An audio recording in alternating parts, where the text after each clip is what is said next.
ng pera. Kahit noong bata pa tayo ay naririnig na natin ito. At ang iba sa atin ay maagang naturuan ng kanilang mga magulang ang kahalagahan ng pag-iipon. Kaya naman nang tayo ay malaki na at meron ng sariling income, ang ideya ng pag-iipon ay hindi naaalis sa ating isipan. At parang nagigilty rin tayo kapag wala tayong naiipon. Pero kahit common sense na dapat ay mag-ipon ka muna bago ka gagastos, alam mo ba na majority ng mga tao ay wala pa ring ipon? Ayon sa ibinahaging survey ng Bangko Sentral ng Pilipinas noong 2019, 29% lang sa ating mga Filipino ang merong bank account. So ano ang nangyari sa 71%? Maraming dahilan kung bakit ang karamihan ay walang ipon hanggang ngayon. It's either sakto lang ang kanilang kinikita para matumbasan ang kanilang mga gastusin, hindi sila gumagawa ng budget, o di kaya ay meron na silang ipon pero nauubos lang nila ito. At ito ang common na nangyayari sa karamihan. Meron na sana silang ipon pero wala silang alam kung paano ito i-manage ng maayos at bigyan ng proteksyon. Kaya sa huli, back to zero ulit sila at tinadown na rin nila ang kanilang sarili dahil pakiramdam nila ang nangyari ay isang pagkabigo at hindi na sila motivated para mag-ipon ulit. Dapat mong tandaan na ang pag-iipon ay nangangailangan ng disiplina, pagkontrol sa sarili, paggawa ng mga sakripisyo at maging consistent. Merong sikat na kasabihan na prevention is better than cure. Merong mga bagay na sumisira sa iyong ipon, kaya naman habang maaga pa, kailangan mong maging aware sa mga bagay na ito para madali mo itong maiwasan at mabigyan mo rin ng proteksyon ang iyong ipon sa pagkaubos. Kaya naman sa video natin ngayon, ibabahagi ko sa iyo ang 5 bagay na dapat mong iwasan o hindi mo dapat gawin sa iyong ipon. Ang mga bagay na ito ay para sa mga taong meron ng naiipon at mga taong nagsisimula pa lang sa pag-iipon. Pero bago yan, shoutouts muna tayo.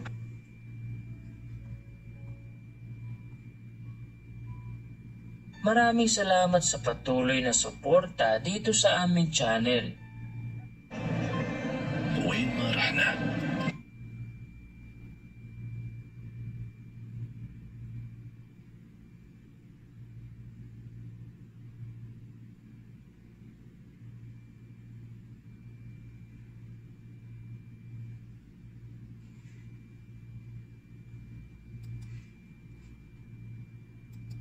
Iwasan na wala kang purpose o goal sa iyong ipon. Unang pagkakamali na gagawin mo sa iyong ipon ay ang hindi pagkakaroon ng malinaw na purpose.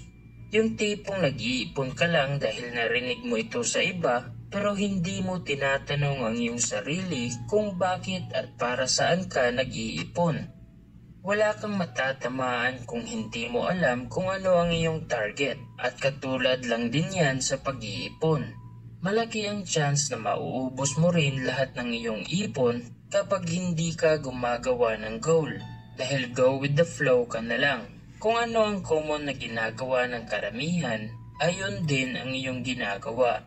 Isang advantage sa pagkakaroon ng goal ay mararamdaman mo talaga na mayroong purpose ang iyong ginagawa dahil mayroon kang direksyon na sinusundan.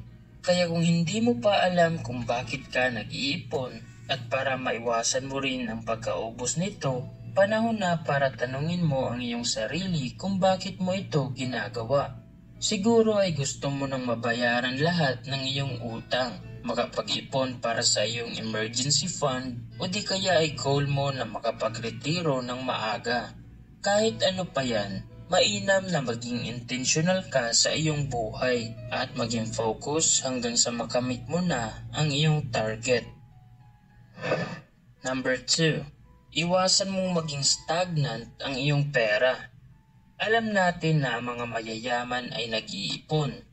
Pero alam mo ba na majority ng kanilang ipon ay hindi nakalagay sa bangko o alkansya? Alam nila na ang inflation ay ang number 1 enemy ng ating pera. Kaya naman, meron silang ginagawa para malabanan ito. Kung hindi mo pa alam ang kahulugan ng salitang inflation, ito ay ang pagtaas sa presyo ng mga bilihin at pagbaba sa purchasing power o halaga ng ating pera. Kung ang average inflation rate dito sa Pilipinas taon-taon ay 3%, nangangahulugan lang yan na mababawasan ng 3% ang value ng iyong pera taon-taon. Kung paano mo ito malalaman, tignan mo na lang ang madalas na pagtaas sa presyo ng mga bilihin. Kung noon ay marami ka pang naiuuwing grocery sa 1,000 pesos mo, ngayon ay kukulangin pa yan. Walang nagbago sa pera. Ang 1,000 pesos mo noon ay 1,000 pesos pa rin hanggang ngayon. Ang nagbago lang ay ang purchasing power nito dahil ang presyo ng mga bilihin noon ay hindi nakatulad sa presyo ng mga bilihin ngayon. Kaya naman, iwasan mo rin na maging stagnant ang iyong pera at ilagay mo ito dapat sa isang investment na merong return na higit pa sa inflation rate taon-taon. Gawin nating halimbawa ang malaking pinagkaiba ng perang nasa bangko kumpara sa perang pinaikot sa isang negosyo. Halimbawa, meron kang 100,000 pesos. Kung ang 100,000 pesos mo ay nakalagay lang sa bangko at hindi mo ito ginalaw sa loob ng isang taon, ang ibig sabihin lang niyan ay less than 3% na ang halaga ng iyong ipon sa susunod na taon. And again, dahil yan sa inflation. Pero kung ginamit mo ang parehong 100,000 pesos para magtayo ng isang negosyo, malaki ang chance na matatalo mo ang inflation rate at nabibigyan mo rin ng proteksyon ang halaga ng iyong pera. Tandaan mo palagi na ang tunay na dahilan kung bakit kailangan mong mag-ipon, ito ay para makapag-invest at mag-acquire ng mga assets. Number 3. Iwasan mong magpautang sa mga taong hindi mapagkatiwalaan. Isang malaking pagkakamali na gagawin mo sa iyong ipon ay ang ipahiram ito sa mga tao na hindi marunong magbayad ng kanilang utang. Marami ng relasyon ang nasira dahil sa pagpapahiram ng pera at hindi pagbabayad nito. Sa tingin mo kasi ay maganda ang tumulong sa mga nangangailangan. Pero ang pagpapahiram ng pera, especially sa mga taong hindi mo lubos na kilala, ay isang malaking pagkakamali. Dahil hindi natin mahuhulaan ng takbo ng panahon. Paano kung nawalan ka ng trabaho at ikaw naman ang nangangailangan ng pera? Ano ang gagawin mo kung ang malaking percentage ng iyong ipon ay ipinahiram mo sa iyong mga kaibigan? Samut-saring dahilan kung bakit tayo nagpapahiram ng pera sa iba. It's either nagkaroon sila ng emergency at ikaw lang ang kanilang malalapitan, hindi sila nakakahiram sa bangko dahil hindi sila qualified, o di naman kaya ay meron lang silang personal na paggagamitan. Walang masama sa pagpapahiram ng pera, pero hindi na rin maganda kapag ipinahiram mo lahat ng iyong ipon. I suggest na kapag nagpahiram ka ng pera, ay magpahiram ka lang ng halaga na willing mong i-let go. Para kapag hindi ka nabayaran ng iyong relatives o kaibigan, ay hindi masyadong mabigat sa iyong kalooban. At ang advice ko naman kapag merong nangutang sa iyo at hindi ka nabayaran, ay mag-move on ka na agad at maghanap ng mas malaking opportunity. Marami kasing mahalagang oras o pagkakataon ang nasasayang kapag na-stuck ang iyong isipan sa mga negatibong sitwasyon. Isipin mo na lang na ang perang hindi bumalik sa iyo ay tulong mo na lang sa kanya at mag-focus sa paggawa ng mga mabuting desisyon sa ngayon para mas lalo mo pang mapapadami ang iyong ipon sa hinaharap. Number 4. Iwasang mag-invest sa mga bagay na wala kang alam.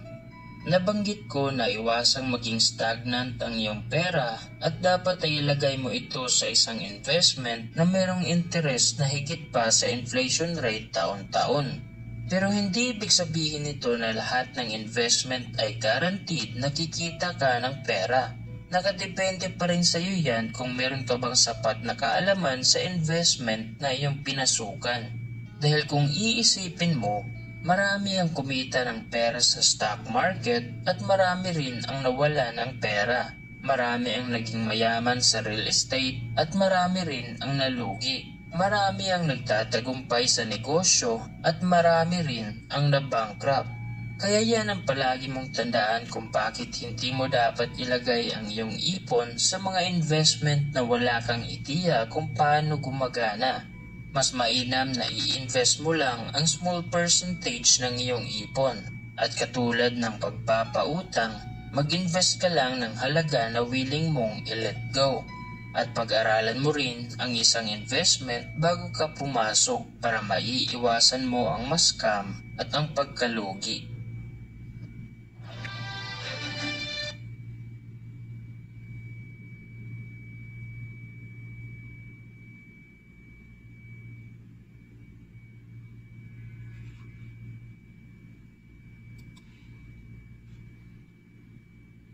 Gastusin lahat ng iyong ipon. Ito ang common na ginagawa ng karamihan. Nag-iipon sila para meron silang madudukot kapag merong sale, kapag merong bagong labas na gadget, at kapag nagyaya ang barkada na gumala sa labas. Walang masama kung ginagawa mo ito dahil meron ka ng karanasan sa pag-iipon. Pero ang tanong, nag-iipon ka ba para sa ikabubuti ng iyong kinabukasan o nag-iipon ka lang para sa short-term na kasiyahan?